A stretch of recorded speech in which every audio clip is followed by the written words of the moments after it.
Des cris et des huées, mais aussi des applaudissements. La scène se déroule à l'intérieur de la Chambre des représentants de l'État du Tennessee.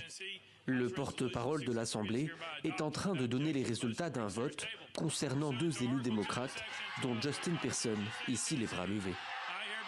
Je déclare que le représentant Justin Pearson est expulsé de la Chambre.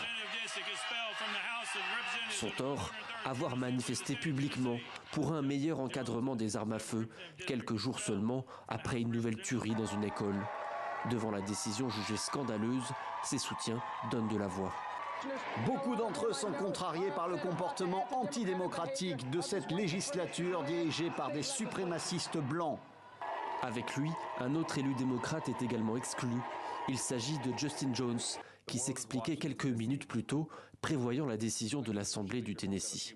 Nous demandions l'interdiction des armes d'assaut et la réponse de cette Assemblée est de porter atteinte à la démocratie. C'est un jour historique pour le Tennessee, mais un jour très sombre pour le Tennessee, car il signalera à la nation qu'il n'y a pas de démocratie dans cet État.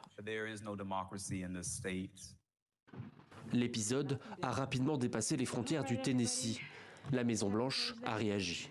Le fait que ce vote ait lieu est choquant, antidémocratique et sans précédent. Dans tout le Tennessee et à travers l'Amérique, nos enfants paient le prix des actions des législateurs républicains qui continuent de refuser de prendre des mesures pour renforcer les lois sur les armes à feu. Depuis le début de l'année, les États-Unis ont été le théâtre de 130 fusillades de masse.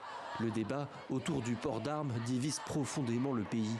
Joe Biden a appelé le Congrès à interdire les fusils d'assaut, mais face à lui, le puissant lobby du NRA, soutenu par une partie des élus républicains, continue de s'opposer à une nouvelle juridiction.